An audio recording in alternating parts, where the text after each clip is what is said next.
Okey, dari sinilah kita patut berfikir jernih. Patut berfikir matang. Kalau semata-mata kita mendengar apa yang disampaikan oleh Hamzah, Menteri Dalam Negeri sekarang ini, seolah-olahnya di sana ada perancangan yang begitu rapi, dan mungkin melibatkan tone. Ya, nampak dari situ cara dia menyampaikan adalah dia cuba mengkaitkan bahawa kejatuhan Pakatan Harapan ada kaitan je dengan perancangan mereka bersama, dan terlibat juga Tun terlibat sama. Itu apa yang beliau sampaikan. Sebab itu kita jangan lupa beberapa peristiwa yang cukup jelas apabila pimpinan UMNO berjumpa dengan Mahathir. Ini jauh dari awal. Bukannya pada tahun 2020, Februari 2020, jauh lagi sebelum itu. Kemudian Presiden UMNO berjumpa dengan Mahathir, kemudian Presiden PAS berjumpa dengan Mahathir, sampai mereka mendapat jaminan-jaminan yang tak masuk akal. Ya, seperti wang 400 juta lebih kepada Kelantan, kemudian Terengganu sampai 1.6 bilion. Apapun, ini adalah catatan-catatan yang patut kita fikir dan renungkan. Apa yang disampaikan oleh Hamzah, ya mungkin sekarang nampaknya seperti beliau tidak sehaluan dengan Tun. Ya, saya minta maaf kepada mungkin ada yang masih mengharapkan Tun ni jujur, ikhlas dan sebagainya. Ini cuba kita lihat, kita renungkan satu-satu. Kemudian ada satu lagi yang sangat-sangat mengelirukan juga adalah apabila mereka mengadakan Kongres Maruah Melayu. Ya.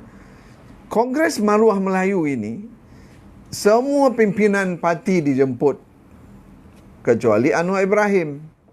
Last minute baru Anwar Ibrahim dijemput. Nampak tak tuan-tuan?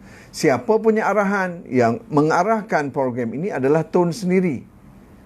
Bukan kerana pengakuan Hamzah, tetapi memang kita tahu ini Tun punya perancangan untuk menyatukan katanya parti-parti Melayu. Dan memang ada beberapa statement dalam pertemuan tersebut.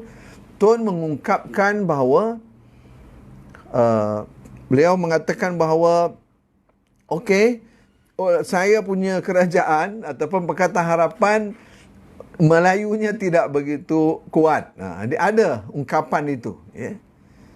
Dan ini semua kalau kita renung balik ke belakang, sampailah peristiwa satu ketika apabila desakan yang kuat untuk memastikan peralihan kuasa. Saya menegaskan di sini, apa yang disampaikan oleh Hamzah, kalau tuan-tuan dengar, seolah-olahnya langsung tidak ada pengkhianatan yang berlaku, seolah-olahnya, mereka sudah jatuh, barulah mereka ambil. Ya, seolah-olah begitu. Tidak ada langsung unsur-unsur pengkhianatan. Ini cuba menyeleweng. Beliau cuba menyelewengkan fakta, iaitu sebenarnya mereka telah merancang dari sejak awal untuk menjatuhkan Pakatan Harapan dari dalam. Siapa yang berperanan? Yang berperanan besarnya adalah Muhyiddin Yassin sendiri.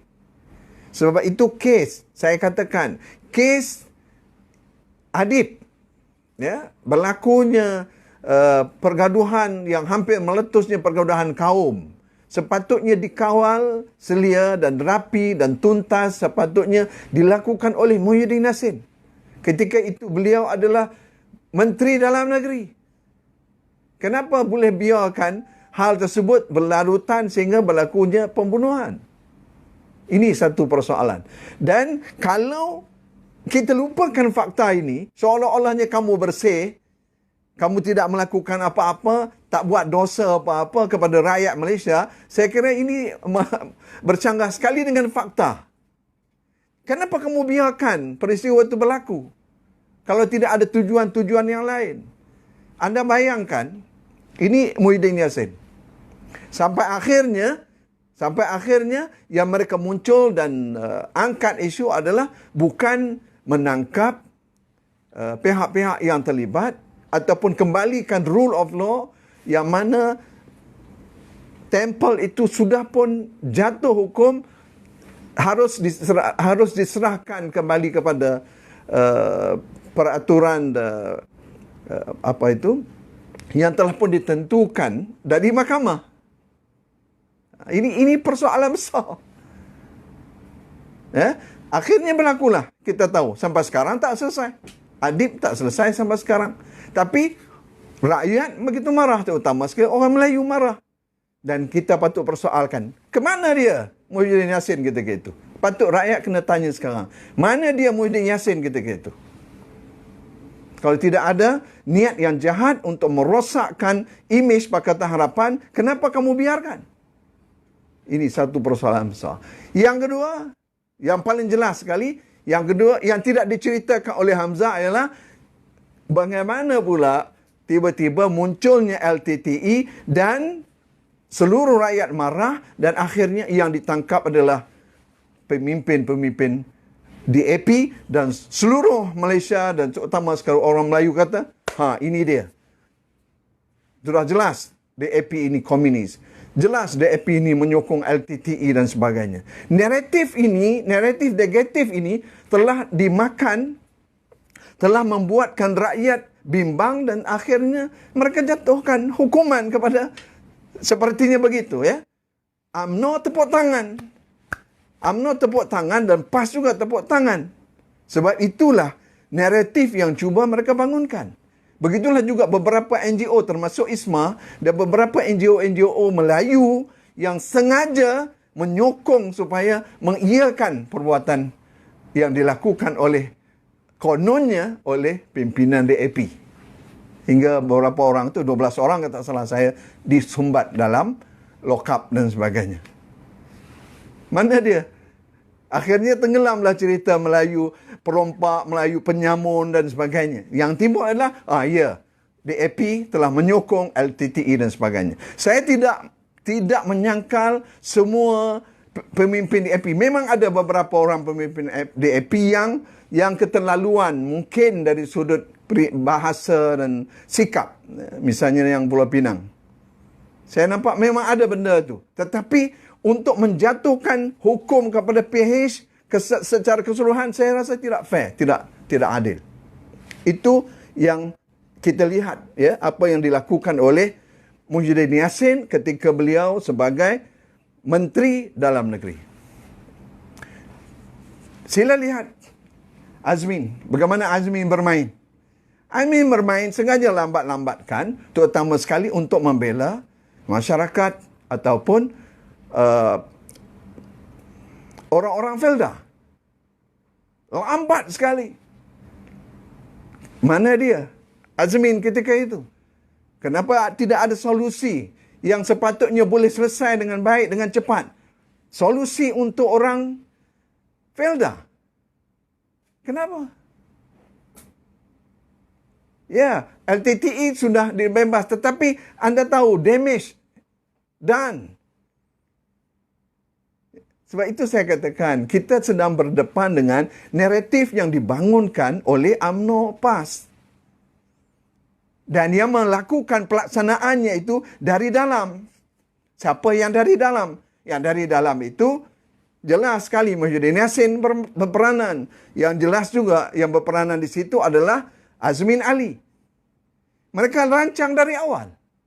Memang nak jatuhkan Pakatan Harapan. Kalau tidak, kenapa begitu lambat sekali? Lambat sekali. Laporan penyelesaian untuk peneroka hutang dan sebagainya kepada peneroka federal lambat sekali. Kenapa? Nampak tak tuan-tuan? Sehingga kan rakyat kata, mana dia solusi dia? Mana dia solusi dan sebagainya. Okey. Kalau kita lihat dari sudut yang lain, itu apa yang Hamzah ceritakan. Tapi dia tak ceritakan yang sebelum 24 Februari. Dia tak cerita.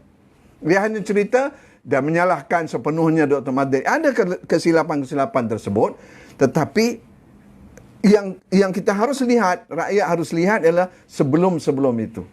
Dan mereka sebenarnya sengaja merancang untuk menjatuhkan PH dari dalam. Apakah itu kerana amanah tak sedar, ataupun ada pimpinan PKR yang tidak ambil peduli, ataupun kerana DAP yang masih ada sebahagiannya itu tak mau dengar pandangan reformis. Kita dah jerit habis-habisan dah masa ketika itu. Tapi mereka ambil sinis saja. Oh, ini kelompok kecil yang tak perlu. Ya. Dan itulah juga Zuraida dengan bongkak dan sombong mengatakan apa ini kumpulan nyamuk. Mereka kata reformis nyamuk ketika itu. Walaupun kita kata tak boleh begini. Mahathir tak boleh semenang-menangnya lantik orang dia. Lantik orang Azmin. Latifah Koya. Kita cakap terus terang. Dengan terbuka. Sampaikan. Tuan-tuan cuba bayangkan ketika itu. Sebab itu apabila kita memberi teguran-teguran pedas kepada pimpinan Pakatan Harapan ketika itu, ada sebahagian yang melihat kita ni kelompok yang kacau.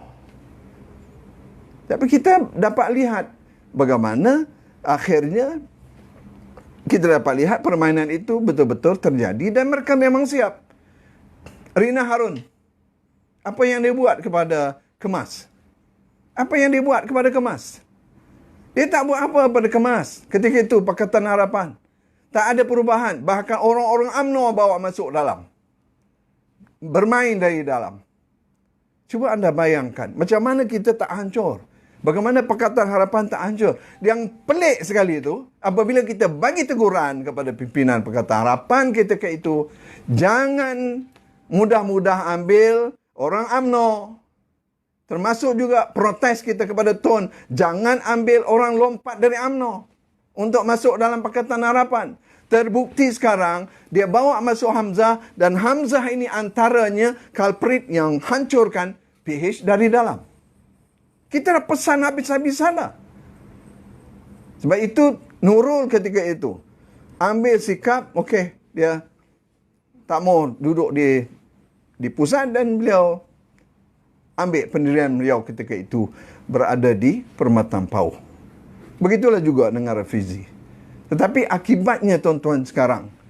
Tapi apa yang diceritakan oleh Hamzah ini tak tepat sama sekali. Kalau hanya beliau mengambil peristiwa pada 24 hari bulan, kenapa PH itu jatuh. Seolah-olah mereka ini bersih.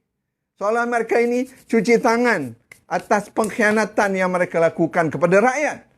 Bukan kepada Pakatan Harapan saja, kepada rakyat. Mereka cuba cuci tangan sekarang ni.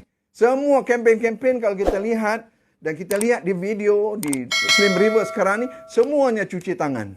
Nak bersihkan tangan. Okey, kami tak bersalah. Kami adalah penyelamat. Itu yang mereka sampaikan sekarang. Kami bukan pengkhianat, tetapi kami adalah penyelamat kepada rakyat Malaysia. Tuan-tuan, inilah penipuan-penipuan sejarah dan juga penipuan-penipuan fakta di depan mata rakyat.